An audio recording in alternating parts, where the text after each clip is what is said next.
Hi guys, welcome to cartoon fever. இந்த வீடியோவில் நம்ம என்ன பார்க்க போகிறோம் அப்படின்னு கேட்டிங்கன்னா, நம்ம டோரிமானோட ஒரு புது மூவி வரப்போகுது. அது எல்லாருக்குமே தெரிஞ்சிருக்கும். அண்டர் சி ஈவ்னு சொல்லி ஒரு படம் வரப்போகுது. ஃபெப்ரவரி இன்னும் 10 நாளில் வரப்போகுது. அண்ட் அந்த படம் வர்றது 10 நாள் இல்லை, சாரி, ஒரு 1 மந்த் இருக்கு மாதிரி இருக்கும். ஃபெப்ரவரி 27 நினைக்கிறேன். அந்த டைமில் வரப்போகுது அண்டர் சி ஈவில்னு சொல்லி. இந்த மூவி பார்த்தீங்கன்னா ரொம்பவே எக்ஸ்பெக்ட் இருக்குது. ஏன்னா ஆர்டல் ஸ்வேல்ட் அண்ட் எர்த் சிம்பனி பார்த்தீங்கன்னா அவ்வளோ பெருசாக பட்ஜெட் பார்த்தீங்கன்னா கலெக்ஷன் பண்ணலை ஜப்பானில். அதனால ரொம்பவே ஒஸ்ட் படம்னு சொல்லி கேட்டகரியில் அது வந்துருச்சு அந்த 2 மூவியும். ஸோ இந்த அண்டர் சி ஈவில் படத்துக்கு தான் ரொம்பவே எதிர்பார்க்குறாங்க. ஆனால் இது நிறைய பேர் சொல்கிறாங்க இது ரீமேக் அப்படின்னு சொல்லி நிறைய பேர் சொல்கிறாங்க. இது ரீமேக்கா அப்படின்றத தான் இந்த வீடியோவில் நம்ம டீட்டெயிலிங்காக பார்க்க போகிறோம். அதை பார்க்குறதுக்கு முன்னாடி நம்ம சேனலுக்கு நீங்கள் வந்திருந்தீங்க அப்படின்னா நம்ம சேனலை சப்ஸ்கிரைப் பண்ணிக்கோங்க. அவதான் நான் போகிற வீடியோஸ்லாம் நோட்டிஃபிகேஷன் வந்துகிட்டே இருக்கும். ஓகேவா? என்ன அப்படின்னு கேட்டிங்கன்னா, இது ரீமேக்கா அப்படின்னு சொல்லி உங்களுக்கே ஒரு கொஸ்டின்ஸ் இருக்கும். ஆமாம், இது ரீமேக் தான். என்ன ப்ரோ சொல்கிற அப்படின்னு கேட்டால், ஆமாங்க, 1983 ஒரு படம் வந்துச்சு, Doraemon the castle of the under sea devil அப்படின்னு சொல்லி. அண்ட் அந்த மூவியோட ஸ்டோரியை தான் தழுவி இந்த மூவியை ரீமேக் பண்ணியிருக்காங்க. அண்டு அது ரியல் தான். இப்போ பார்த்தீங்கன்னா உங்களுக்கு இதாக இருக்கும். பெர்த் ஆஃப் ஜப்பான் சொல்லி ஒரு மூவி வந்துச்சு.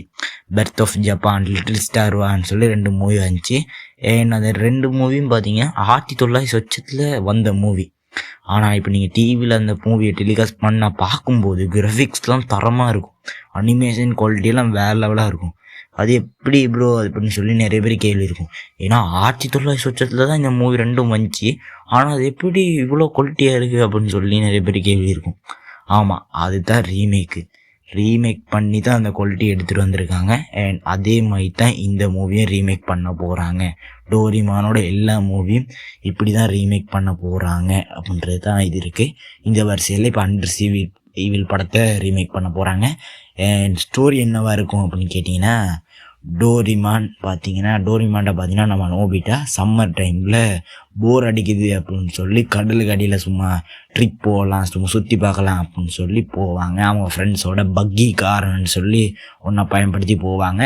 அண்ட் கடலுக்கு அடியில் பார்த்தீங்கன்னா அவங்க ஜொலியாக ஃபன் எடுத்துக்கிட்டு வேம்பேர்லாம் பண்ணிட்டு வேறு லெவலாக இருப்பாங்க.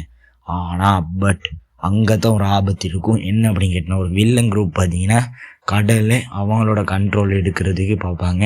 நிறைய அனிமல்ஸை பார்த்தீங்கன்னா அவங்களோட கண்ட்ரோல் எடுத்து ரொம்பவே ஒரு மாதிரி பண்ண பார்ப்பாங்க. அண்ட் அதுக்கிட்டேருந்து எப்படி காப்பாற்றுறாங்க அப்படின்றது தான் இதோட ஸ்டோரியாக இருக்கும்.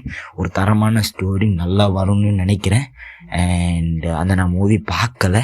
இந்த மூவி வந்தப்புறம் தான் பார்க்கணும். ஏன்னா அதை பார்த்தோன்னா இது இன்ட்ரெஸ்ட் போயிடும். 1983 வந்துச்சு அண்டர் சி டெவில்னு சொல்லி. அந்த மூவியை பார்த்தா இந்த மூவி பார்க்குறதும் அந்த மூவி பார்க்குறதும் ஒன்று தான். அதனால் அந்த மூவியை நான் இன்னும் பார்க்கலை. ஸோ இந்த மூவி வந்தோடனே இந்த மூவியை பார்க்குறதே பெட்டரு. அண்டு நீங்கள் சொல்லுங்கள், என்ன ரீமேக் பண்ணது நல்லதா இல்லையா அப்படின்னதை நீங்கள் கமெண்டில் சொல்லுங்கள். எனக்கு ரீமேக் பண்ணாமல் ஒரு புது ஸ்டோரி இருந்துச்சுன்னா நல்லா இருந்திருக்கும். ஸோ அதை நம்ம பொறுத்திருந்தே பார்ப்போம். நீங்கள் சொல்லுங்கள், ரீமேக் பண்ணால் நல்லா இருக்குமா அப்படின்றத மறக்காமல் கமெண்டில் சொல்லுங்கள். அண்டு நான் இன்னொரு ராசமான வீடியோவில் நான் சந்திக்கிறேன். அது இருக்கட்டும். Keep waiting. Bye guys.